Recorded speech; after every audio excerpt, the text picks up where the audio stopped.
Morning broke over Boston in a gentle golden hue, the soft light spilling across the city's old stone streets and sparkling off the surface of the Charles River. Towering glass buildings caught the sunlight, standing like monuments to human ambition.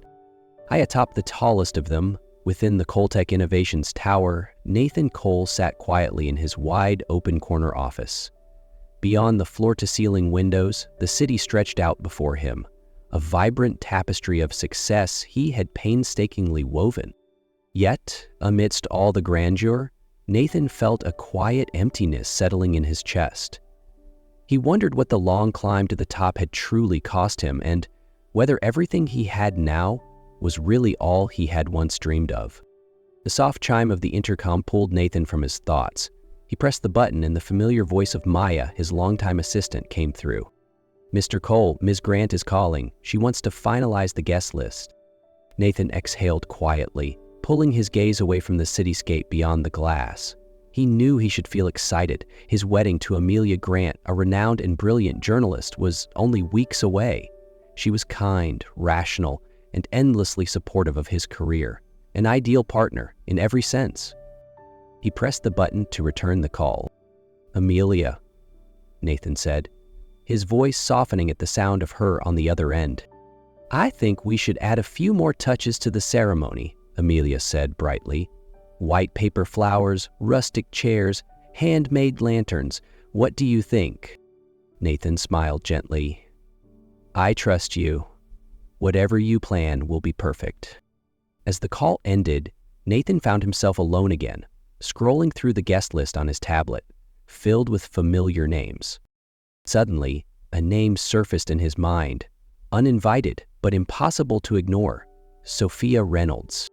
His hand hovered over the screen. A name from the past he thought he had left behind, now pounding at the door of his memory with startling force. Sophia Reynolds' image rushed into Nathan's mind like a warm breeze on a winter's day. 10 years ago, Boston was nothing more than a distant dream.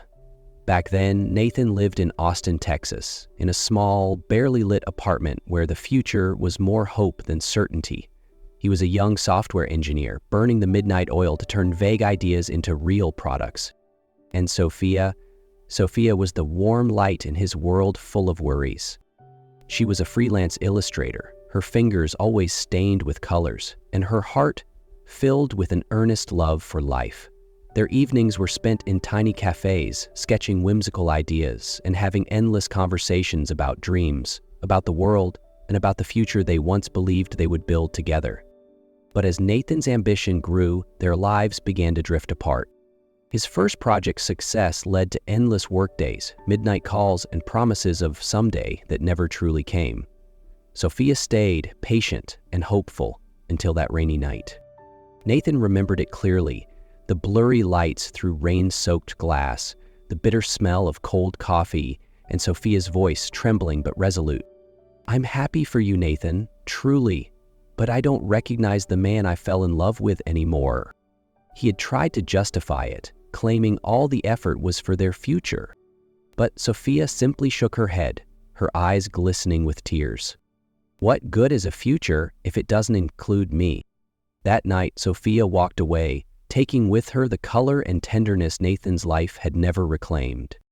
Now, staring at her name lingering in his mind, Nathan wondered if he had just paused, even for a moment, would everything have been different?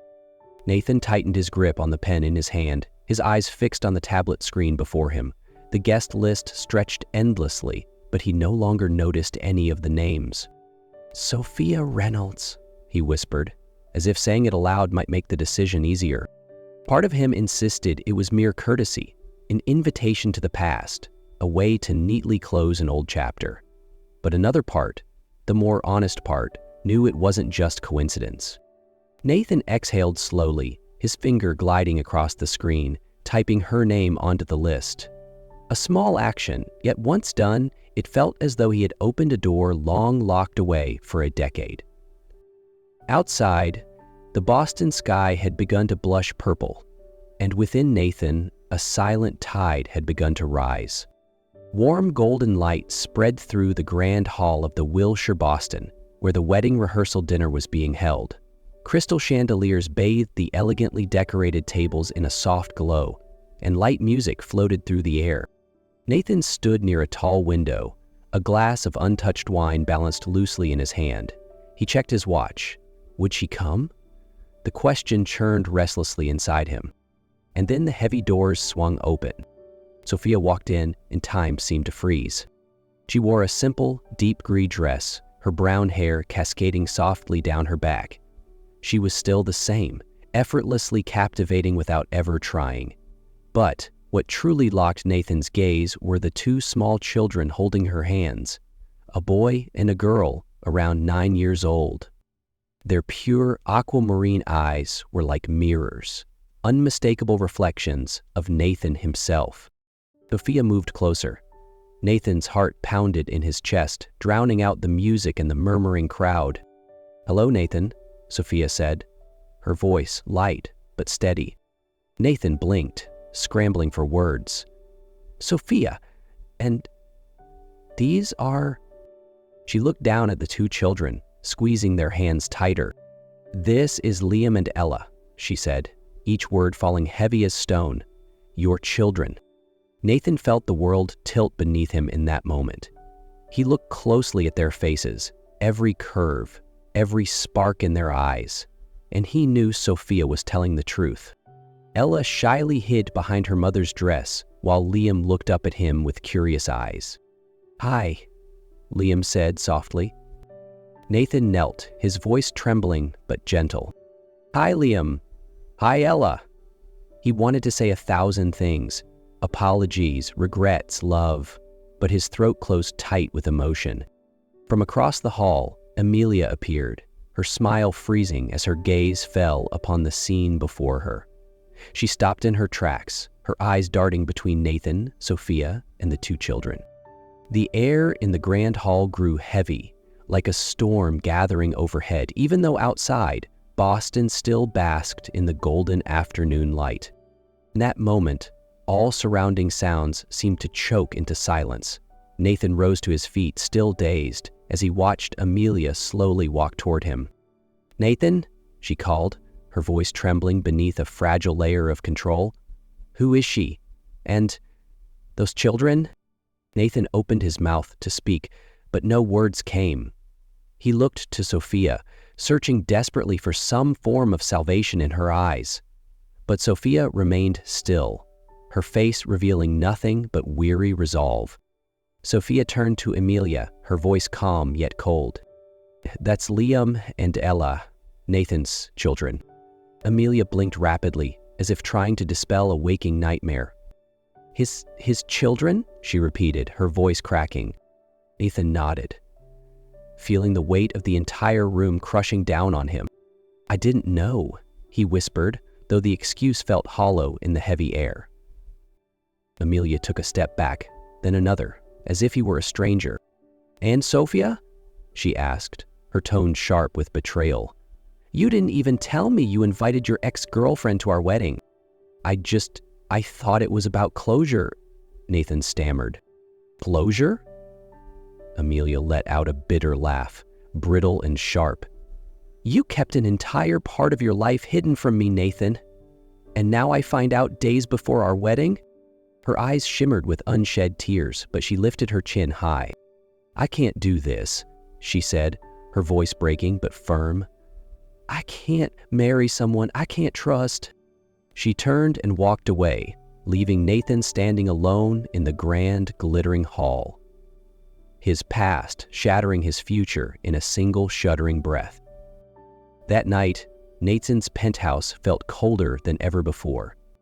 He sat motionless on the long couch, the city lights bleeding through the wide glass walls, casting long, lonely streaks across the floor. Beside him, his phone lit up and dimmed again with missed calls, but none from Amelia. Nathan lowered his head, burying it in his hands, as if trying to shield himself from the storm raging inside him. He had lost Amelia. He had missed the early years of Liam and Ella's lives. And worst of all, he had let ambition blind his heart for an entire decade. Everything that once symbolized his success, Million-dollar deals, glowing praise, glittering awards, now amounted to a hollow, wordless void. Nathan remembered Amelia's look of disappointment, the innocent eyes of Ella, the timid grasp of Liam's hand. For the first time in years, he wondered if he had been wrong from the very beginning, if everything he had sacrificed had never been worth it at all. The distant chime of a church bell echoed faintly, pulling Nathan out of his spiraling thoughts. He rose slowly to his feet, his shoulders heavy with the weight of realization.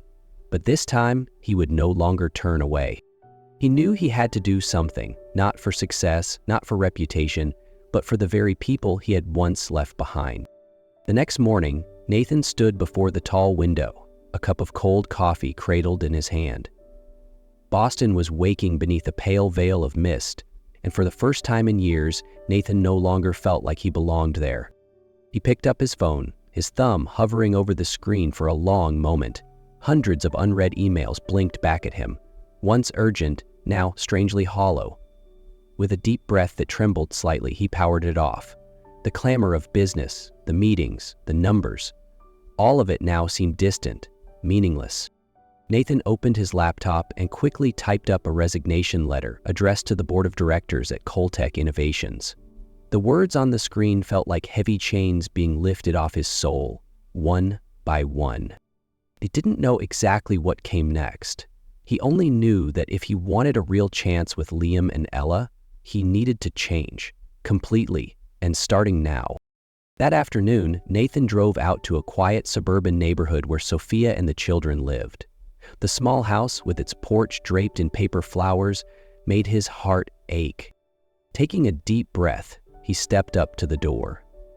He knocked softly, each rap carrying a fragile hope. The door opened.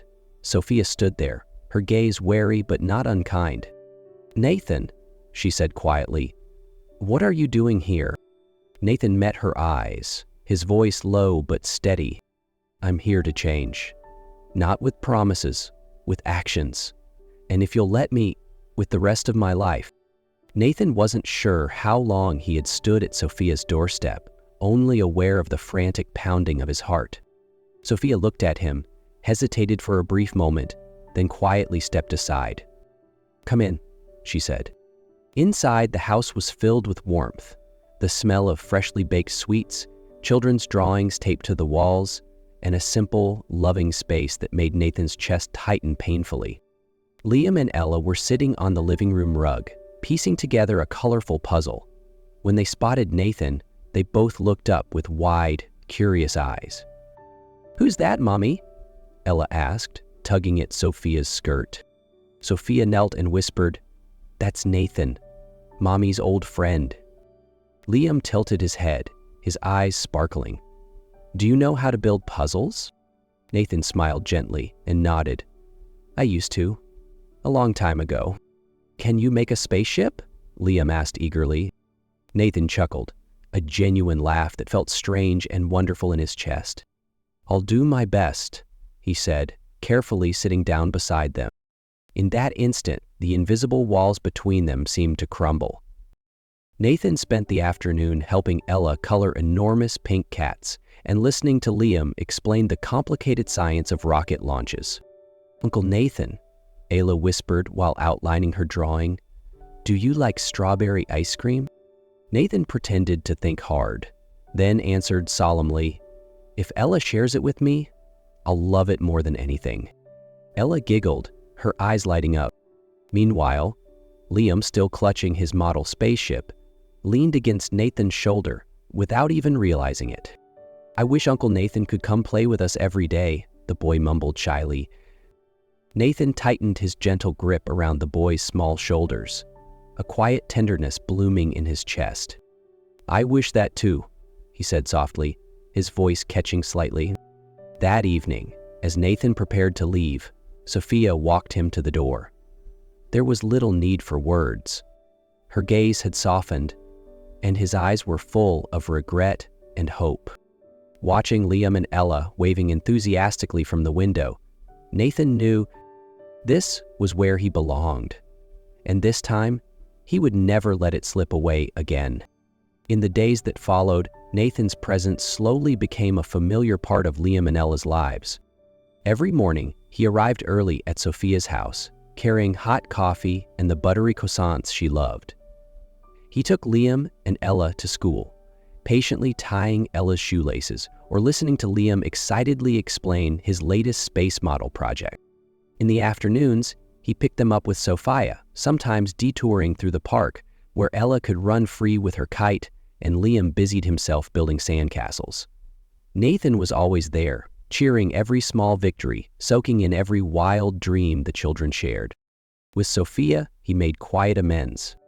He helped mend the old wooden fence behind her house, planted rows of lavender she adored, and spent evenings on the porch beside her, hands entwined, listening to the breeze whisper through the trees. The silences between them no longer brimmed with hesitation, but with a gentle music that drew them closer. One evening, when Sophia sat exhausted over half-finished illustrations, Nathan quietly placed a steaming cup of cocoa beside her, along with a simple note. "I'm here. For you. For all of us." Sophia said nothing. Instead, she let her head rest against his shoulder, her eyes closing with a trust she hadn't allowed herself to feel in years, a silent acceptance more powerful than any words. On a crisp early autumn morning beneath the old oak tree in the small park, Nathan and Sophia officially became husband and wife. The ceremony was simple, yet overflowing with love. Close friends gathered around, their laughter blending with the soft rustle of leaves in the breeze. Liam and Ella, dressed adorably in tiny formal wear, carried the wedding rings with innocent pride. Nathan held Sophia's hand tightly, his gaze never leaving hers. "Sophia," he said, his voice deep and warm, "you and the kids have given me a reason to start anew. I promise to love, protect, and walk beside you for the rest of my life." Sophia smiled through her tears, replying, "Nathan, you've shown me that love can heal even the deepest wounds. I promise to build a home with you filled with laughter and trust." As they sealed their vows with a tender kiss, the park filled with applause and the joyful cheers of Liam and Ella. Among the crowd, Nathan spotted a familiar figure. Amelia stood quietly at the edge, wearing a gentle, peaceful smile. She stepped forward, holding a small bouquet of lavender, her eyes calm and kind. "Congratulations, Nathan," Amelia said softly. "I hope you find the happiness you deserve." Nathan's throat tightened as he gently squeezed her hand. "Thank you, Amelia. I hope you find your happiness too." They parted with a brief, warm embrace. No bitterness, no regret, only a quiet gratitude for what had been and a peaceful acceptance of what would never be. Beneath the ancient oak, a new family had truly come together, and old wounds had finally healed.